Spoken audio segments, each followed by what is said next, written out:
So ngayon no, meron tayong panibagong bike check ngayon. Pero bago ko sabihin na bike check na to, so ito po ay for sale, no. Ilagay ko agad yung description, name, email, tsaka phone number, or lalagay ko din yung aking aking email pati phone number sa mga magi-inquire na gustong bumili nitong nitong Jeprox na whole bike na to.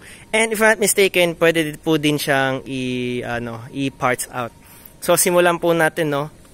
So ito yung Manila Animal Jeprox 7000 series aluminum. So size 52 po siya, no.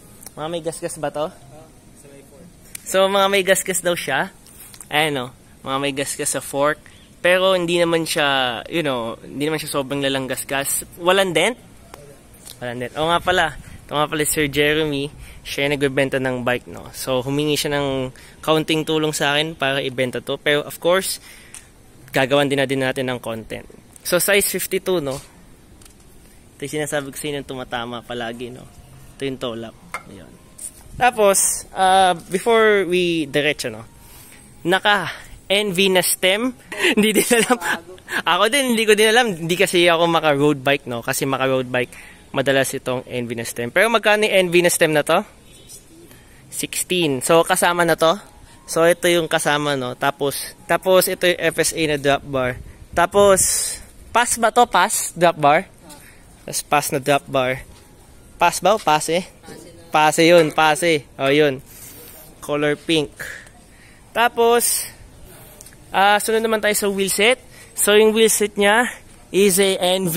Tapos, naka-tubular po tayong na gator skin. Tubular meaning hindi po siya yung clincher na nakabit, but rather, naka-glue po siya, naka-glue sa loob.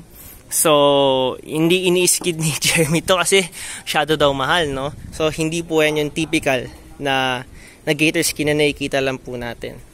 Tapos, sunod, Izumi Super Toughness na chain. As usual naman yan. Tapos, generic na cogs naman, yung andito.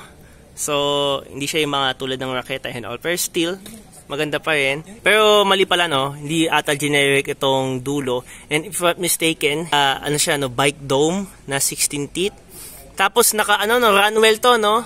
Runwell na nuts. And of course, ito po ay isang DT Swiss 2024 na truck hubs.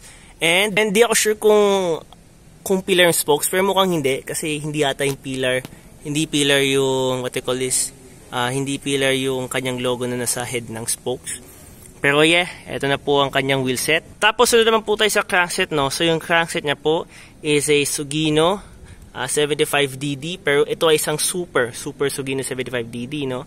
Tapos yung kanyang crankset is a Arn, a Barbie, and ito po yung variant na walang butas. Actually, mas trip ko yung variant na walang butas, no.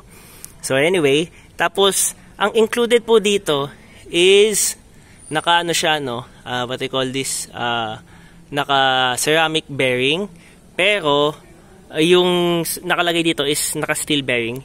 Yung ceramic bearing nasa taas pa, no. So kung bibili niyo po, dun pa lang papalitan. Tapos naka MKS po tayo, no, na pedal. And naka-mash na toe cage.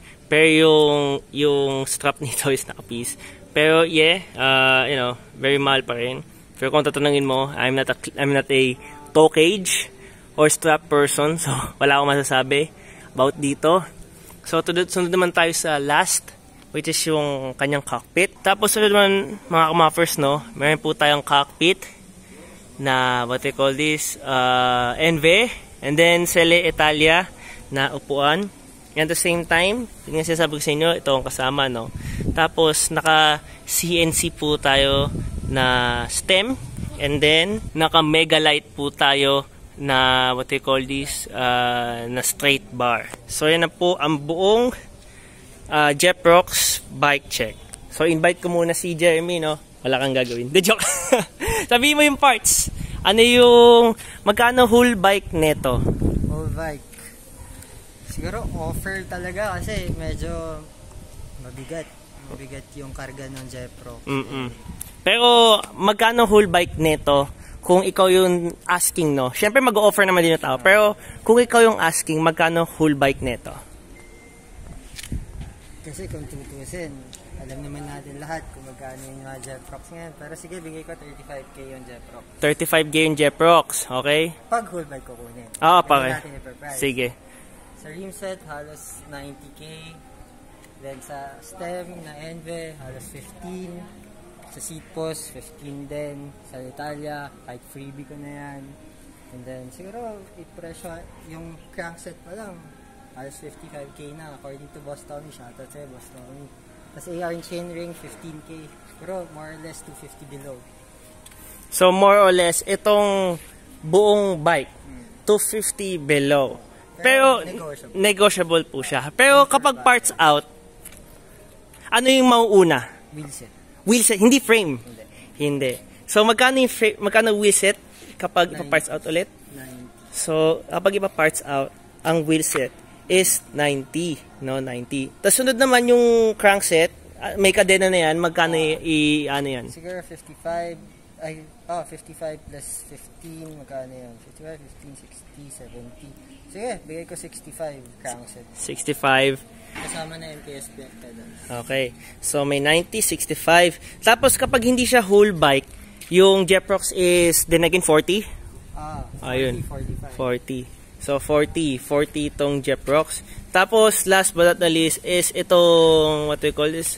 Itong cockpit. Freebie na to. Kapag whole bike. So, kapag cockpit, ito lang yung freebie. Pero magkano ulit to kapag parts out? 15.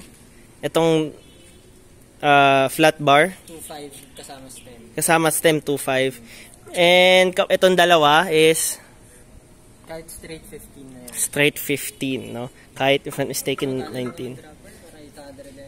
Oo, so parang freebie na lang yung drop bar. Maraming freebies as in kung ite-take all nyo, maraming freebies kayo makukuha sa So ilalagay ko na lang dito yung ano ni Sir Jeremy, no? Yung kanyang info. So ano man sabi mo sa mga feature na bibili? Scam ba to? Scam ba to? Kasi meron talagang mga tao, no? Meron mga tao na hindi sure kung sino yung nagbebenta. I mean, iba yung lawak ng hawak ng muff, pati yung lawak mo sa community. Shoutout sa mga nagturo sa akin, kaya Carl Reyes and kay Tilium family. Yun. So, ang masasabi ko naman, no, ito si Jeremy, no, kailan ka lang nagsimula? 2020. So, 2020, so, in a way, post-pandemic. So, in a way, 4 years na siya. Pero masasabi ko, lahat ng mga binibenta niya, legit, no? Lahat ng mga binibenta, actually, nakikita ko na siya sa Omni Manila, sa mga pinopost-post. So, yun yung mga inano, nakakabenta, nakakabili. So, wala naman ako narinig na masama. Mayroon bang narinig sa'yo yung masama? Sabi ng iba, scammer daw. Sabi daw ng iba, yung scammer daw siya. Pero, mukhang hindi naman scam, no? Nakikita ko naman to, no? Legit naman yung mga sinasabi niya. And, may business to, no? So, bakit pa siya mang-i-scam kung mayroon siyang steady flow of money? So, yun lang mga kamappers, no? Thank you sa panonood ng video. And then again, nasa description din yung mga information na needed nyo kung may balak kayong bilhin. And pwede pala ito i-ship to ibang bansa? Nationwide shipping tayo. Pero shoulder nyo ang yun, tax shipping. Oo, yun. And speaking of tax, meron tayong pag-uusapan dito. So yun lang mga kamappers. Bye-bye.